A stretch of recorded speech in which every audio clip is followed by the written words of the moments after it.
Na minha opinião, a Ucrânia está morrendo lenta e inexoravelmente. E não é só porque está sendo bombardeada ou envolvida numa guerra horrível, onde os melhores filhos e filhas morrem. Além disso, estão sendo gastos enormes recursos, pelos quais outros filhos, filhas, netos, bisnetos, tataranetos terão que pagar, mas também porque ninguém está combatendo a corrupção.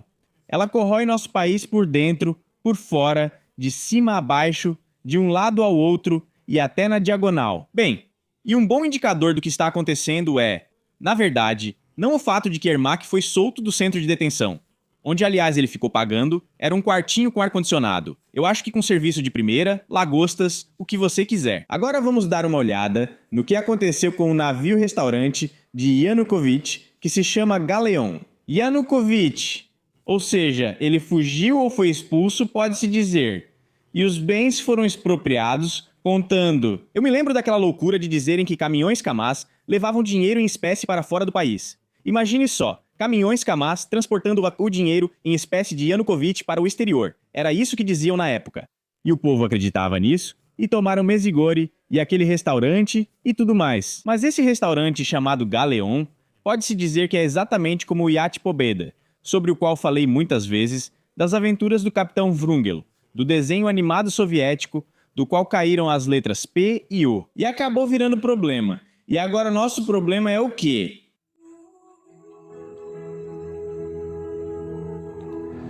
E nosso problema afundou.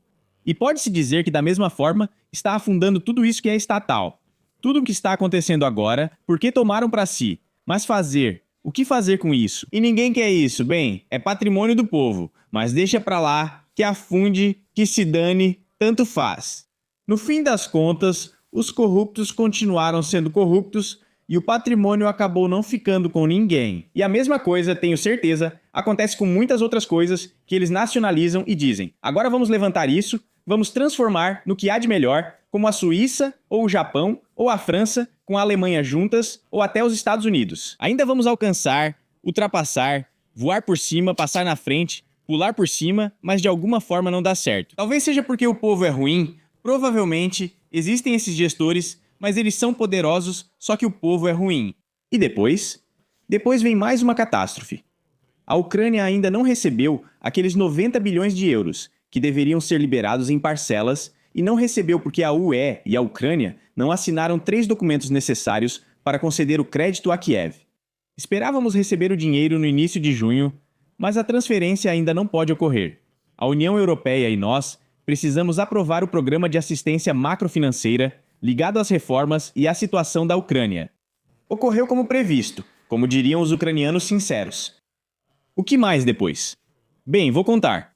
Agora vamos passar para Ermak, porque, bem, ele é o gerente mais famoso e poderoso, sobre quem Zelensky falou, agora vou encontrar tudo isso. E ele postou, acho que em todos os lugares, em formato de shorts. Ermak é um gerente poderoso, um dos gerentes mais poderosos da minha equipe.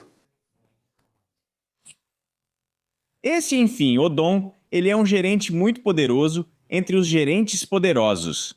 Diz Zelensky. Perfeito. Eu o respeito pelo resultado. Ele faz o que eu mando. Sim, e ele faz, vou continuar, por Zelensky, isso eu já mostrei. Ele faz o que Zelensky manda, por si só, bem, ele é forte. De novo, como dizem os ucranianos sinceros. Agora esse gerente poderoso vai explicar de onde veio o dinheiro.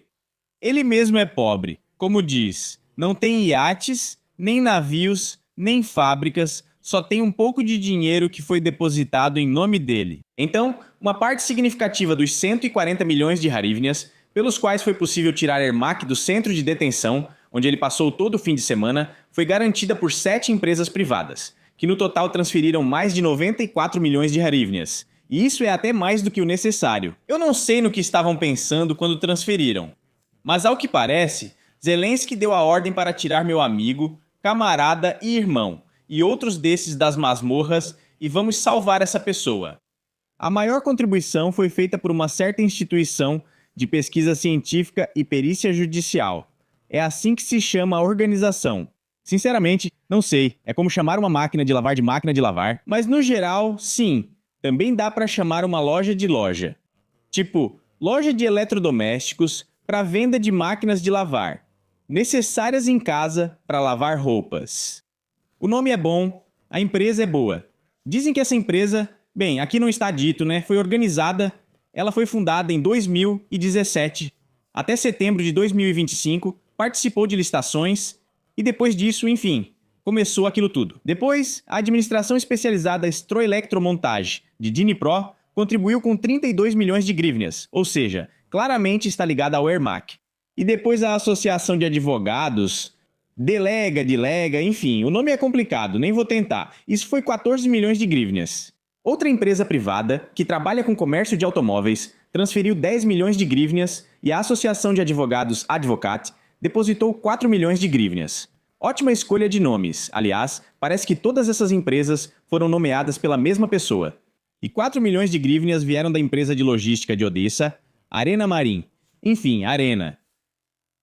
Todas parecem ser organizações completamente não relacionadas. E aí, se você pensar logicamente, organizações que não têm ligação entre si, de repente depositam uma quantia enorme de dinheiro por uma pessoa. Simplesmente uma quantia gigantesca. E nem todas estão listadas aqui. Também transferiu dinheiro o Rebrov, como eu contei, e lá tinha uma certa diretora Quínia, de algum museu, que de algum lugar conseguiu 8 milhões de grivnas. Isso dá, se não me engano, uns 200 mil dólares agora, e ela simplesmente pegou e transferiu para o poderoso Ermak, que é um gerente poderoso. Perfeito. E aí era a hora do Nabu e do SAP se animarem e verificarem as organizações e empresas que participaram da transferência dos fundos, porque, bom, já que elas estão ligadas ao Ermak, e o Ermak é acusado de corrupção, então, bom, falta só um passo para chegar àquela conclusão que espero vocês tirem, caros espectadores, nos comentários. Mas não, essa conclusão nós não tiramos. Isso é como aquele meme, sabe, de Friends, onde o Joey está com uma das personagens, eu acho que é com a Phoebe. A Phoebe pergunta para o Joey, sabe, Joey, isso aqui, sobre o idioma francês, se não me engano, ela está ensinando ele. E ela fala para ele sílaba por sílaba, palavra por palavra, e ele repete tudo certo, mas quando tenta falar a palavra inteira, não consegue de jeito nenhum. Então, é mais ou menos a mesma coisa. Ou seja, acaba sendo uma situação muito interessante, onde ninguém é culpado, mas soltaram o Ermak, uma pessoa de alma pura, que agora está indo direto para a linha de frente ajudar os militares. Afinal, ele é deputado, tem carteira de deputado, tem formação em direito, e ele pega sua carteira de deputado, sua formação em direito e vai direto para a linha de frente salvar os militares. De que e para que é absolutamente impossível entender, mas ele vai. Quanto à corrupção, é claro que isso não se limita só a esse caso. Vamos ver quantas pessoas foram presas por corrupção. Nenhum corrupto durante todo o ano, nenhum. Em 2026, os tribunais não prenderam nenhum corrupto. Foram 814 casos. Só para você ter uma ideia, não foi um ou dois, foram 814, e não houve nenhuma sentença com prisão real. A maioria das infrações estava relacionada apenas a problemas com declarações. Em 2025, houve sentenças, mas em 2026 não. E aí aparecem vários desses ativistas barbados. Barbeiros do batalhão em Mônaco, de restaurantes tipo Ukipes, salões de manicure tipo Frint, e falam que agora não é hora de lidar com corrupção, nem de eleições, nem de discutir preços por hora, que o principal agora é buscar a vitória. Mas que vitória é essa, se centenas de milhões de dólares estão sendo simplesmente saqueados por eles? É como o cofre do tio Patinhas, e depois esses cachorrinhos, os irmãos Metralha, quando já pegaram tudo não sobrou nada. Então pergunta-se, para que serviu proteger esse cofre, né? Interessante. Lembro de situação parecida e fiquei decepcionado com esses grandes gestores na época em que Yushchenko era presidente. Pelo que me lembro, no começo ele parecia bem interessante, porque em primeiro lugar, o cara não era burro.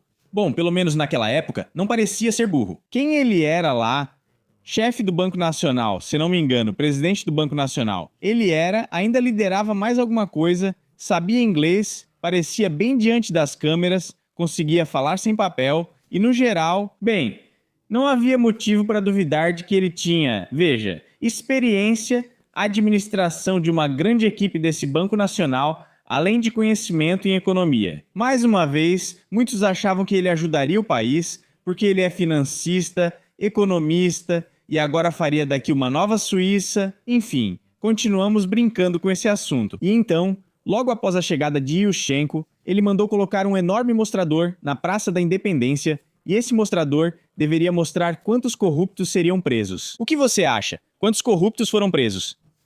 Esse mostrador depois foi retirado com vergonha, ninguém foi preso, todo mundo literalmente zombava disso. Isso foi há muito tempo, mas mesmo assim.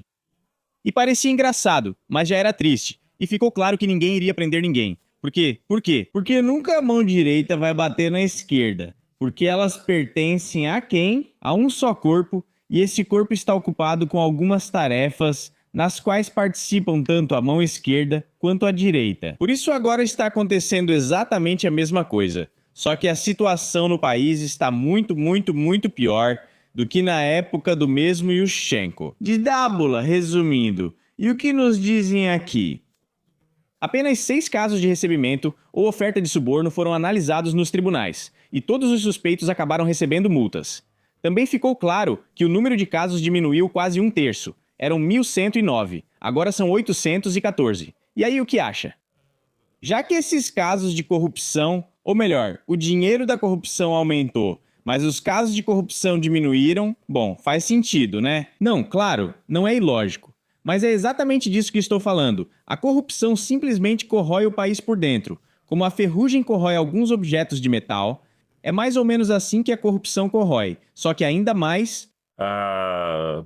de forma ainda mais ativa. Mas além disso, a guerra naturalmente também não para, corrupção é corrupção. Mas a guerra continua avançando e mesmo sem o dinheiro da União Europeia, aqui o Estado-Maior revelou a geografia dos novos ataques das Forças Armadas da Ucrânia. Além de Moscou, além da própria Khimki, parece que atingiram ainda uma série de outros alvos. Na noite de 17 para 18 de maio. Entre os alvos, até um barco inteiro na região de Caspísco. Essa é uma retaguarda profunda. Depois uma série de pontos de controle de drones russos, depois tropas inimigas. E ainda tem mais coisas lá. Um avião de patrulha, um helicóptero K-20 e 7 estação, enfim, mais alguma coisa. Resumindo, muita coisa foi destruída aqui. Bem, o que posso dizer? Vitória. Vencemos todos e agora podemos voltar com a vitória. E no exterior, eles veem a guerra, assim como a Ucrânia, como um campo de testes onde as armas são testadas. Por exemplo, Eric Schmidt, ex-CEO do Google, agora empreendedor independente, fala sobre como a Ucrânia se tornou um laboratório da guerra do futuro, onde tudo sírio que se move é destruído. Segundo ele, a experiência de combate das Forças Armadas da Ucrânia mostra que tanques, veículos blindados e artilharia já não definem mais o resultado na linha de frente, sendo substituídos por drones, inteligência artificial e ataques coordenados de sistemas robotizados. E tudo isso é visto como uma forma de tornar a guerra mais robotizada, para que menos pessoas morram. Parece que Eric Schmidt realmente acha que só há robôs na linha de frente na Ucrânia. Como esses mesmos gestores eficientes contaram recentemente que a robotização atingiu o máximo. Mostraram um trator estranho, com quase um fio enrolado, uma arma presa, algum cano, e esse trator supostamente fez os russos abandonarem suas posições. Bom, talvez, claro, eu não discuto, por que discutir aqui? Naturalmente, o trator é tão poderoso assim. Então, é isso. Bom, e agora vamos dar uma olhada nos gerentes de novo. Tem muitos aqui. Onde eles estão? Aqui. E desta vez, quem vai convidá-los é o Wilinski. Então vamos ouvir os palhaços, por favor, camaradas. Sim, agora esses gerentes vão se apresentar. Aqui, por exemplo, temos um camarada que virou cossaco. Bem, dá pra ver de cara que é um militar, uma pessoa de vontade excepcionalmente forte, fisicamente preparado, intelectual, enfim, tudo isso. E agora ele fala que cada um, literalmente cada pessoa, deve servir ao seu país de alguma forma. Primeiro, é preciso começar por si mesmo. Sim, aceitar essas circunstâncias. Sim, exatamente. Aceitar esses desafios. Isso. E começar a se mover. Onde estão os pontos de energia para que possamos nos mover em sincronia? Exatamente por esse caminho. Ver como posso ser útil nesta fase da vida. Não apenas nessas condições ou para mim, mas de que forma sou útil. O que posso fazer pelas pessoas ao meu redor. E isso não se aplica só às tropas. E o que você fez, hein? Fica a pergunta, o que esse milagre barbudo fez pelas pessoas ao seu redor, pelas pessoas próximas a ele? O que ficar falando besteira de fone de ouvido na frente da câmera? Bem, ele é só mais uma dessas milhares de cabeças falantes, como contou a ex-porta-voz do Zelensky, Yulia Mendel, ao falar sobre o conceito, e pode-se dizer assim, a estratégia de condução das campanhas de informação do Zelensky. Dizem que as pessoas acreditam em qualquer coisa, eu ia dizer rapidamente, mas enfim, em qualquer coisa se for repetido com frequência suficiente.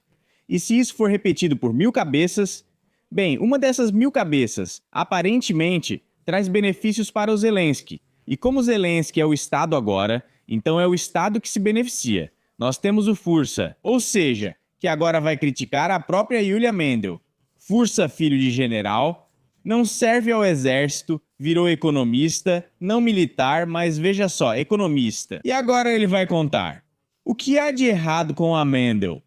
Ele olha para o teto, talvez esperando um sinal dos Anunnaki, ou lendo uma dica para lembrar 3 palavras e não se confundir na câmera. Vamos ouvir. Ela foi realmente recrutada? O que está acontecendo? Como você entendeu isso? Ela já faz tempo se tornou a louca do bairro, mas que tinha algum tipo de ligação com o poder. E depois, como ela não era ninguém e continuou não sendo ninguém, acabou perdendo tudo isso. Fursa imediatamente começou a difamar. Bom, naturalmente, se você desumanizar uma pessoa... Aliás, essa é uma tática que foi usada nos anos 40. Vocês sabem por quem? Ou seja, a desumanização de uma certa nação... Aqui está acontecendo a desumanização de uma pessoa. Dizer que, ela é só a louca do bairro, então ela não tem nenhuma objetividade. Ela não tem e não faz sentido ouvi-la. Mas, de novo, acreditar no Fursa é, haha. Ela quer atenção e que falem dela. Ela foi se descontrolando. O psicológico dela não aguentou. Fico curioso. Será que o Fursa não quer atenção ou que falem dele? Então por que aparece do nada? Como quem brota do nada? Todo santo dia fica aqui na nossa frente... com aquela cara dele, com os músculos faciais e orais desenvolvidos, e fica falando de tudo quanto é coisa. Todo dia tem um cara lá no estúdio falando que ela quer ser popular. Mas, cara, você, mesmo estando todo dia no estúdio, não é popular. Ninguém gosta do Fursa, todo mundo só escuta ele por necessidade, só eu acho no canal do YouTube Europa para ucranianos, porque aqui ele aparece. Mas assim, se alguém me mostrasse um cara desses, sem blog nem nada... essa TV já teria voado longe. Tipo, eu teria desligado e esquecido dela por muitos anos. Na verdade, eu tenho uma TV, mas só uso ela para jogar. E mais nada, aliás, a TV é grande, boa. E aí começou toda a narrativa russa sobre a qual ela fala muito, ela começou a espalhar essas narrativas russas. Ela escreve que é preciso se render, que na Ucrânia tem ditadura, que é preciso sair às ruas. Mas na Ucrânia não tem ditadura, claro. Isso não é verdade. Não, vamos continuar. E precisamos da vitória. Precisamos das fronteiras de 91 sem ditadura, em um país puramente democrático, que é um país no smartphone, Ucrânia no smartphone, consoles digitais, smartphone digital, no sentido de democracia digital, tudo é legal. Para os russos, se tivesse chegado a alguém de autoridade, haveria mais problemas, mas felizmente isso não ocorreu. Sim, Carlson, com milhões de ouvintes, não é autoridade, de jeito nenhum. Pra gente, ele é só alguém que sentou no microfone, como pintar ou passar tinta. Porque lá todo mundo vê como ela perdeu a cabeça. O único ponto interessante é, desde quando deixam passar esse tipo de sujeira na televisão, pra como o Pachacuk ainda vive com ela até hoje. Eu fico curioso, desde quando deixam passar esse tipo de sujeira na televisão, com essas palavrinhas ofensivas, de baixo calão. Olha só como está o jornalismo. Eu assisti recentemente a alguns vídeos de pessoas soviéticas, estavam perguntando algo na rua. Não importa sobre o quê, mas olha só como era bem articulada a fala. Como eles falam bonito, sem palavrões para ligar palavras comuns. Sem essas coisas tipo, sabe, como os ucranianos, esses de barbearia, que ficam repetindo toda hora, olha, tipo, extremamente. E lá ainda tem mais algumas palavras. Além dos palavrões, e palavrões tem muito mais. E eles tentam ligar as palavras em frases, frases em sentenças, e tentam formular algum texto mais ou menos claro, mas naturalmente não conseguem. Dá pra ver isso também pelo Furse. Só tem palavrão, só tem coisas obscenas. Xingam uns aos outros. E de um jeito que, olha, talvez a gente usasse isso lá pela 9ª série, 10ª, e mesmo assim, acho que nem mais usava. Então fica lá esse sujeito, com uns 50 anos, falando todo tipo de coisa, misturando palavrões no meio das frases. Depois vamos ouvir mais um deputado, que mais uma vez está destruindo a Rússia. Esse é o nosso deputado Ariev. Ariev, agora vou mostrar ele pra vocês. Olhem só. Que sujeito magrinho, de novo, esse personagem está falando. Ele geralmente fala sobre invencibilidade, poder, sobre ir para a linha de frente e coisas assim. Mas agora esse deputado, mais uma vez, com músculos faciais bem desenvolvidos, depois de lutar contra o inimigo, eu acho, com certos líquidos em um restaurante, e talvez tenha devorado uns 2 bolinhos de carne, talvez até 3. Talvez nem só 2, afinal é um cara forte. Agora ele vai nos contar que a Rússia está desmoronando. O colapso imediato da Rússia, claramente. Aham. Simplesmente levaram ao máximo as habilidades oratórias dele, até o jornalista se virou e pensou: meu Deus, quem estamos convidando? Acho que o colapso da Rússia é inevitável e, nesse caso, será necessariamente um conflito interno que vai acontecer mais cedo ou mais tarde. Pode ser sem esse a cada 2 palavras? É estranho de ouvir, afinal é um deputado. Tem que ir lá e falar a verdade no microfone para servir ao seu povo, para tirar o país das garras do inimigo. E a gente aqui fica gaguejando até na frente da câmera. O que dá para fazer? Vai haver a dissolução da União Soviética e na Rússia vão ocorrer processos fétidos. O que a União Soviética tem a ver com isso? Eu realmente não sei quem escolhe. De alguma forma, eu não. Peço a vocês, caros espectadores, que escrevam nos comentários quem escolheu isso, quem votou nele. Bem, não só por ele, pelo Fedina, por esse milagre aqui, por outros também, ninguém fala. Quem os escolheu? Eles deveriam ter entrado na Rada Suprema de alguma forma que ninguém entende. Como eles correram pra lá e agora não saem mais ou o quê? Pela passagem, queria dizer dos fundos, pela passagem da frente de novo na Rada Suprema. Passaram correndo pelo segurança, jogaram a pasta deles no banco. Pronto, esse é o meu lugar de deputado. Bom, isso não acontece. Bom, talvez até aconteça, mas enfim. Tudo bem? É isso aí. Corrupção, corrupção, corrupção em todo lugar. E, naturalmente, guerra. Ou seja, uma coisa nunca atrapalhou a outra. Sempre coexistiram.